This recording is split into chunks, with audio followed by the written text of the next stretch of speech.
The thrilling adventures of the Shadow are on the air, brought to you each week by the Blue Coal Dealers of America.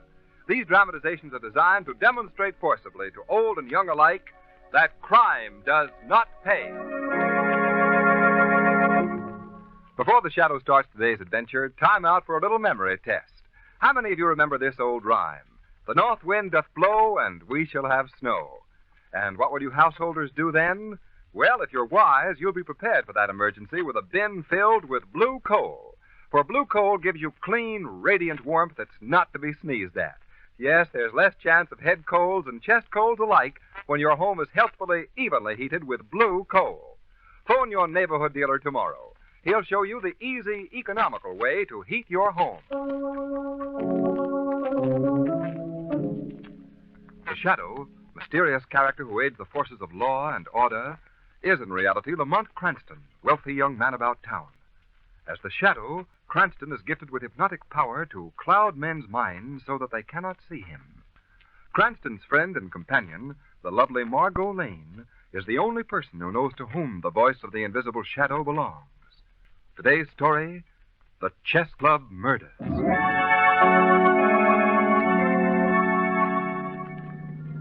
Shrevey, will you drop me off at the Black Roof Chess Club and then drive Miss Lane home? Chess Club, Miss Lane, home. Oh, sure, Miss Cranston. Well, why the hurry to get to this club, Lamont? I'm due there right now for a director's meeting, Margot. Oh, Lamont, that's the dullest thing I've ever heard of. A director's meeting at a chess club. Well, nothing dull about it. You see, there's quite a feud going on down there. May split the club wide open. Oh, it sounds momentous. The trouble, dear, did someone try to change the color of the squares? All right. Have your fun. Well, what else could a chess club feud be about? Well, it's a long story, Margot. Hey, Mr. Cranston, hey. Yes, Shrevey? Can you see that there new sign on the Evening Star building? Look at it. All the late news is spelled out by them moving electric lights. Yes, I've seen it, Shrevey. Yeah. Ain't science fantastical, huh? It certainly is. Oh, by the way, Margot, that innovation is the work of Raymond Packer, the publisher of the Star. Oh.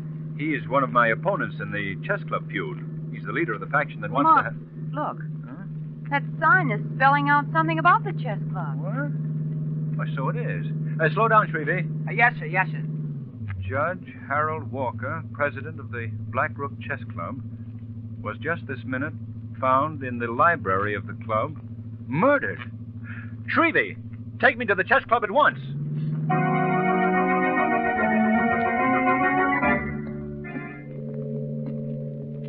Lamont, will you tell me why such an exclusive club is quartered in that dilapidated building? Well, the founders started the club way down here by the waterfront years ago when they and their careers were younger. Well, why haven't they ever moved? For sentimental reasons. That's one of the currents of friction that started the feud. The younger element wants a new, modern clubhouse. Oh, I don't blame them. In here, Margot. All right. I guess the elevator's upstairs. Have to ring for it. Is that little wire cage an elevator shaft? Yes? It looks like one of those cash carriers they used to have in department stores. All right. Here he comes. Who runs it? Diamond Jim Brady? No, Margot. And Lillian Russell is not our hat check girl. Where's that dog? Probably in the elevator. It belongs to old Andy, the operator. Evening, Mr. Cranston. Evening, Andy. Hello there, Blackie. Blackie, quiet. It's all right, man. He won't harm you. Well, I He's don't... just not very friendly with strangers, Margot. I suppose you've heard about what happened, Mr. Cranston. Yes, I have, Andy. Is Commissioner Western upstairs? No, sir. The police haven't arrived yet. You see, the body was just found a few minutes ago. But how did the news get out? We read a bulletin reporting the murder on that new sign on the Star building. Aye. That was Mr. Packer's work, man. Well, how did Raymond Packer get the news out so fast? From his office upstairs in the club. He has a newfangled machine there that sends news right onto that sign. Oh, I see. Go ahead into the elevator, Margot. Quiet, Blackie. Oh, Andy, do they know who killed the judge? No, sir. And I don't think they ever will. Well, why do you say that? There are many who hated Judge Walker, and many like me who are glad that he's dead. Well, I wouldn't talk that way to the police if I were you, Andy. They might misunderstand. They can't pin anything on me. Watch your step, Mr. Cranston. What do you mean, Andy? I mean getting out of the elevator.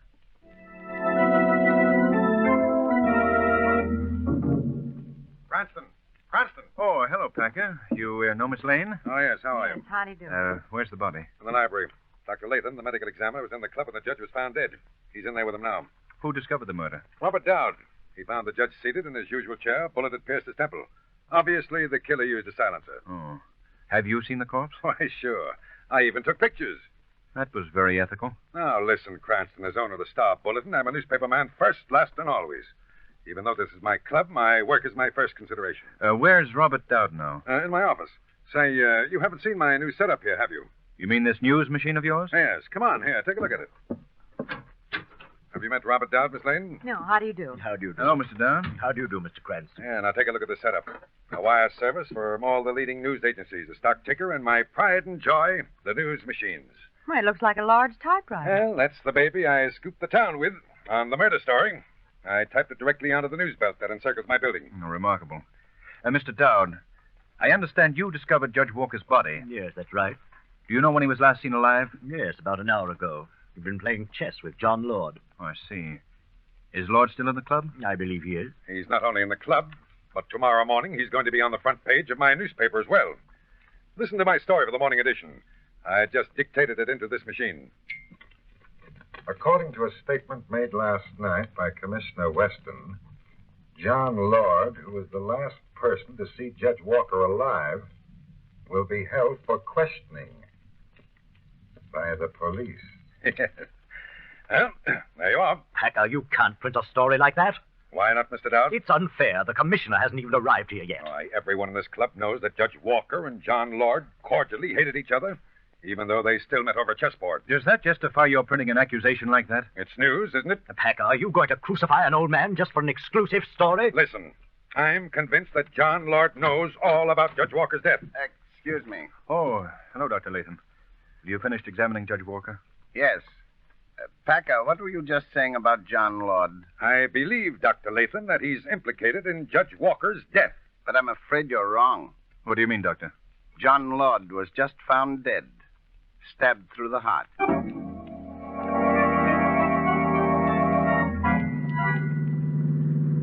Well, that was a highly informative session, Lamont. Yes.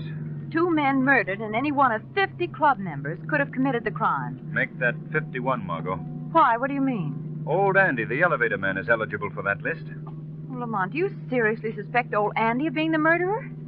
I can't answer that, Margot, until later on this evening. What's going to happen then? I'm planning to pay a call on the old man. I shall visit him as the Shadow.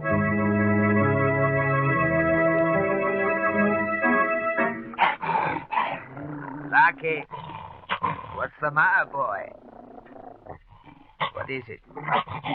Why are you growling? Be quiet, Blackie. What was that? Who laughed? I think you've heard of me, old man. Who's speaking? I can't see anyone. I am called the Shadow. The Shadow? The man who's invisible? That's right. What are you doing here? Why have you come to see me? I'm seeking information. Information about the men who were murdered in the club upstairs. Why have you come to me? Because I believe that you were implicated in the crime. No, that's not true. You didn't like Judge Walker, did you? No, I didn't. Judge Walker tried many times to have me discharged from my job. It was always bothering me. Yes. I'd willingly have killed him if I'd had the nerve. But I didn't do it. Do you think the police would believe that story? No. I guess not. But if I were the murderer, do you think I'd have taken John Lord's life, too? He was a fine man. A friend of mine. There's no way of proving that friendship now. Look, Mr. Shadow, if you'll only believe me, perhaps I can be of help. How? You've heard the expression, dead men tell no tales. Yes? Well, dead men do tell tales, Mr. Shadow. There's something in Judge Walker's past that proves this saying. What do you mean? I can't tell anymore. It's up to you to learn the answer. See here, old man. If you're talking in riddles just to divert suspicion from yourself, you're making a great mistake. I'm warning you right now. In due time, the murderer of Judge Walker and John Lord will be brought to justice by the Shadow.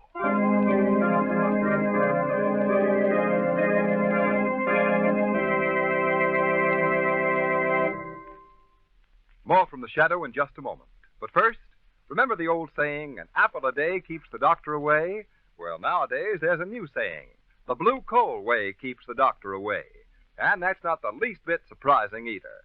For blue coal is America's finest hard coal, specially prepared for low-cost, convenient home heating. It distributes a steady flow of uniform, healthful heat from cellar to attic.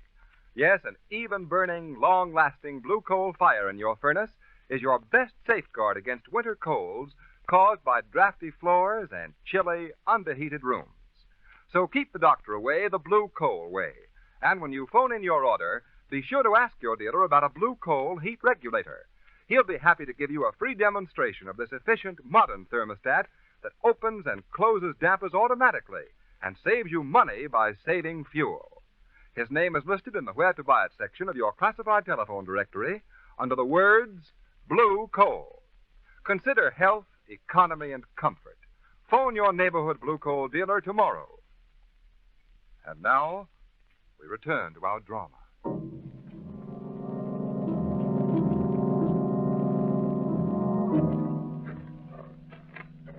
We'll stay in the shadow of this hedge until we reach the house, Margot.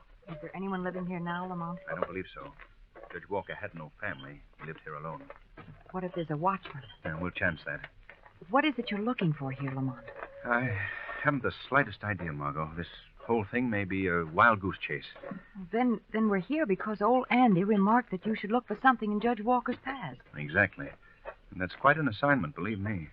Well, Lamont, do you know anything about the house? Well, yes, I've been here several times. I'm looking for the judge's study. That's where he kept all his private papers. But if you don't... Shh, quiet, Margot. What's wrong? Look, inside the room. There's someone there. See the beams of a flashlight? Yes. You'd better wait out here, Margot. I'm going inside and confront our fellow marauder as the Shadow.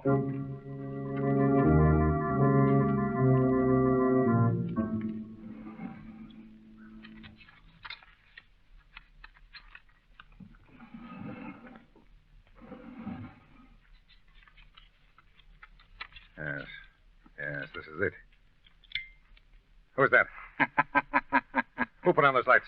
I did, Mr. Packer. Oh, where are you? I don't see any. Oh, I believe I know who is here. It's the Shadow, isn't it? That's correct, Mr. Packer. I had a hunch you'd bust in on this case.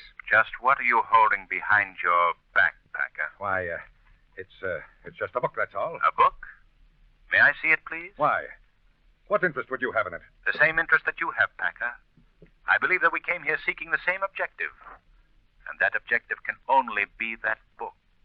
Why is it so precious to you? It's just a book that I've wanted to read.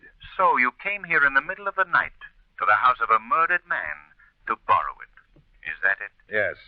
That's my story. Can you think of a better one? A much better one.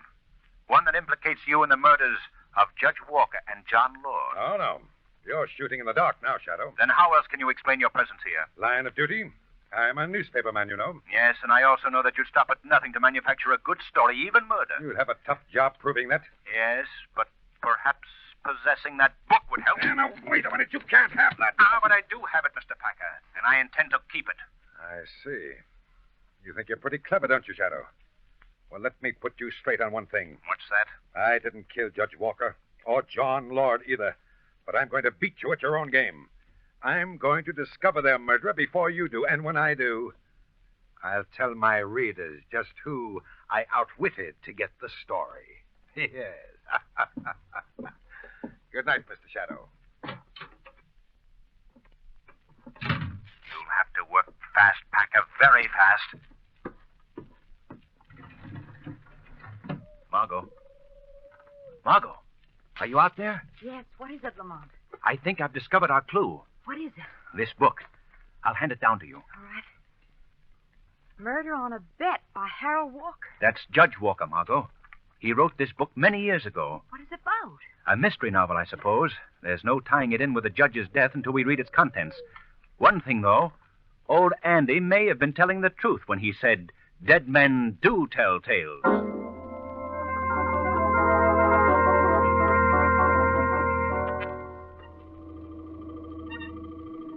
Andy, is Mr. Packer in his office? Aye, he's busy working. Here we are. Thank you, Andy. Good evening, Mr. Cranston. Oh, good evening, Dr. Latham. Looking for a game? No, thanks. I'm here to see Raymond Packer. Oh, he's in his office. I heard him talking into the dictaphone a while back. Oh? Anything turn up on the murders, Doctor? Has the commissioner discovered any clues? No, I'm afraid not. You know, as medical examiner, I've been on many murder cases, and usually the killer makes one mistake that gives him away. This chap seems to have evolved the perfect crime. I wouldn't be too sure of that, Doctor. Now, if you'll excuse me, I'd like to see Packer. It sounds like Packer's still hard at work.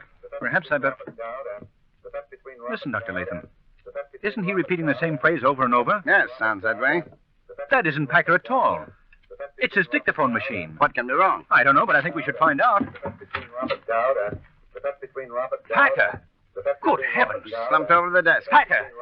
Packer! I'm afraid he's dead, Mr. Cranston. Yes, a stab wound through the heart, the same way John Lord was killed. And no sign of the killer's weapon. Wait, Dr. Latham. I have an idea. That machine, that dictaphone, he must have been speaking into it just before he died. Yes. Let's play the record back. It may contain a clue. You're right. Here, now let's see. I wonder... Here's a cut right here. Well, the police have been fruitlessly combing the town for the perpetrator of the double murder at the chess club. Your editor has uncovered a clue that should lead to the solving of the crime. Here it is. I advise the police to learn the nature of the bet between Robert Dowd and... I wonder who the other person was.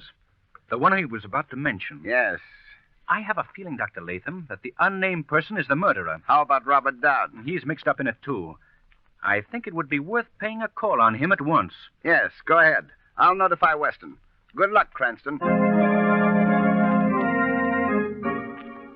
Is Mr. Robert Dowd in his apartment, please? I'll ring and find out. Oh, I just remembered. Of course he's in. Another caller just left there. Oh, well, thank you.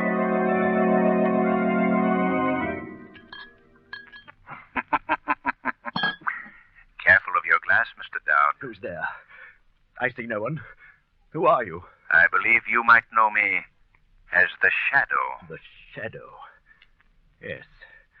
Yes, I know you. At least by reputation. Then you know that I'm here to learn about the double murder at the chess club. Why do you visit me? Because you have been a party to those murders. You're crazy. Perhaps I should remind you of a certain bet that you made. Does that refresh your memory? Does it? No. A bet that employed human lives as its stake? I have proof of this cold-blooded wager, Mr. Dowd. I don't know what you're talking about. Oh, I see. You've been warned to remain silent. Perhaps by the caller who was just here. I had no caller. You're lying. Those 2 drinks on your desk. Your visitor's cigarette is still smoldering. This visitor was the man you made the wager with, wasn't he? I'm not going to say a thing. I'd advise you to change your mind on that score. Because you yourself may be the next victim. You're just guessing. You don't know what you're saying. I'll prove to you that I do. You made a bet with this person that he couldn't get away with murder. This plan of murder that your friend followed was taken from a book that was written years ago by Judge Walker. A book called Murder on a Bet. So far, he's followed the storyline exactly. You didn't know this, did you? No. Well, for your information, Robert Dowd, the next chapter in this bloody volume is one not yet reenacted. But it deals with the killing of the man who wagered with the murderer. Now, will you admit that you made this bet? Yes. Yes, I did make it. But when I made it, I never thought that he was serious. I thought it was a joke. Believe me, Then when the killing was started, I was afraid to tell the police. I was afraid that I would be... Dowd, what's the the matter? My breath. I can't get my breath. That drink of yours. Something's been put into it. Yes. Yes, that must be it. Your caller did that to silence you, Mr. Dowd, just as I said he would. I can't breathe. Who was this caller, Dowd? Tell me who the murderer is. All right. All right. He... Yes, yes? Dowd. Dowd. He's dead.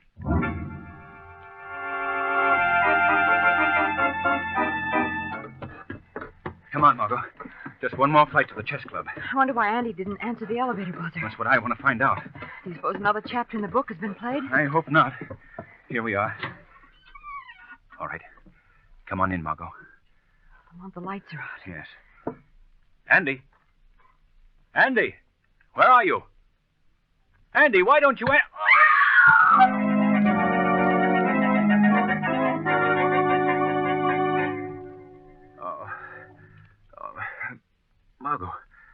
Margot, what happened? I don't know. Say, what's that?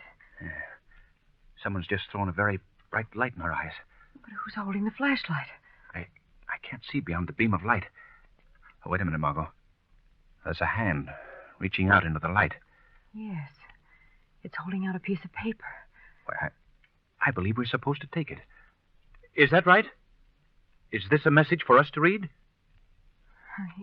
He doesn't want to play with us, Lamont. No. But he's obligingly putting it in my lap. Well, listen to this, Margot. Your captor, who is covering you both with a revolver, prefers to remain unknown for the present. Watch this paper carefully. It is chemically treated. In just a moment, it will burst into flames. Lamont, that's like the paper they dropped from warplanes to cause incendiary fires. What's the object in his using it? Listen to the rest of this, you'll find out. At the moment this paper ignites, 100 such pieces of paper will ignite in the basement of this building. A few minutes after that, the building will be a roaring inferno. Lamont, could such a thing happen? Yes, I'm afraid so, Margot. Oh. A murderer is taking back his slip of paper. Yes, and look. Look, it has burst into flames. Yes. So now our situation is this. Downstairs at this very moment, the building has caught fire. Soon the smoke and flames will be swirling up the elevator shaft. And we are being held in Raymond Packer's office by a person who is not only our captor, but the perpetrator of the chess club murders. Isn't that right, murderer? Oh, won't you at least speak to us? Oh, I see. 1 tap is no, 2 taps yes. Is that right? Well, tell me, murderer, you are the man who bet you could get away with murder, aren't you? You wagered with Robert Dowd that no one could catch you if you decided to kill, right? You followed the pattern of Judge Walker's book, which, ironically enough, made him the first victim, and then you killed the others in the same pattern. Who is he, Lamont? Do you know? Yes, I believe I do. I believe that the murderer is Dr. Latham. Excellent deduction, Mr. Cranston. Excellent. But you made your discovery too late. Lamont, do you smell the smoke? Yes. Fire's coming up the shaft. The flames will soon reach this room. Your time is growing very short. I see, Dr. Latham, that you have even chosen to reenact the final chapter. The killer's taking his own life in a burning building. That's right.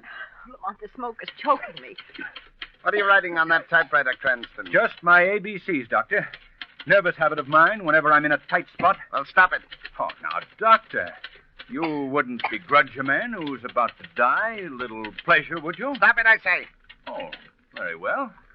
That's better. Now, how did you discover my identity, Cranston? Well, old Andy gave me the first clue. He told me of overhearing a discussion of the book Murder on a Bet between you and Judge Walker. I see. That was very careless of me. But old Andy has paid for his revelation. What do you mean? It was necessary for me to kill him, too. Oh, you're mad, Doctor, mad. I was just following the plan of the book. And that's why you took Robert Dowd's life, too, eh? Yes, Dowd was a very timid man. I was afraid he might welch on our wager. Oh, Lamont, the smoke. You haven't much longer to suffer, young lady. Soon we shall all be wrapped in flames. You might be mistaken about that, Dr. Latham. How? You recall telling me here earlier this evening that a killer usually makes one mistake? Yes, but I haven't. You're wrong, Dr. Latham. What do you mean? You have made a mistake. A very simple mistake. As simple as ABC. What are you talking about? I'm referring to the ABCs that I wrote on this machine that you thought was a typewriter. But in reality, it's Raymond Packer's news machine. No. No. Yes. And your guild has been read by thousands of people on that sign on the Star Building. What? You... And now I'll take that gun, Doctor. There we are. You think you've tricked me, don't you? You think you've gained the upper hand? I do. Listen. You hear those sirens?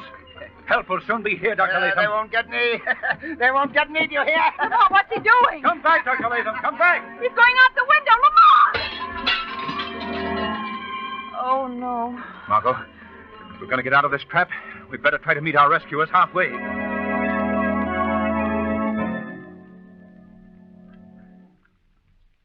Lamont, to think that all those things could happen at a chess club.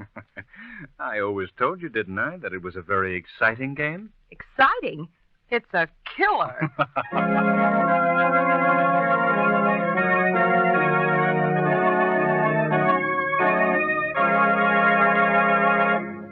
We'll hear from the Shadow again in just a moment.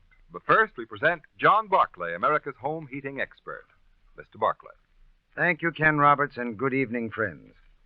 These are certainly busy days for your neighborhood blue coal dealer. Yes, around this time of year, he's really got his hands full. But no matter how much he has to do, your blue coal dealer is never too busy to give his personal attention to your individual heating problem. You see, your friendly blue coal dealer is different from an ordinary coal man. In most communities, he's an institution. His office is a regular clearinghouse for free information on low-cost home heating. You'll find him pleasant to deal with, too. And besides, he's dependable. Even in the worst weather, your blue coal dealer never falls down on the job. He gives you careful, courteous, and prompt delivery. His motto is service with a smile. In addition, he will gladly be of assistance by helping solve any heating problem for you. His John Barclay trained serviceman will inspect your furnace and recommend the proper size coal for best results. This service is free and available to all blue coal customers. It will pay you to phone your neighborhood blue coal dealer in the morning. Thank you.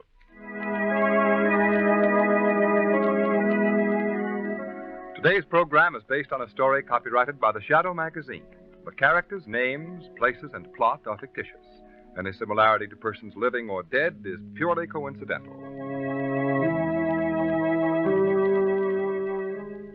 And now, fresh from the records of Kings County Court, we bring you conclusive proof that crime does not pay.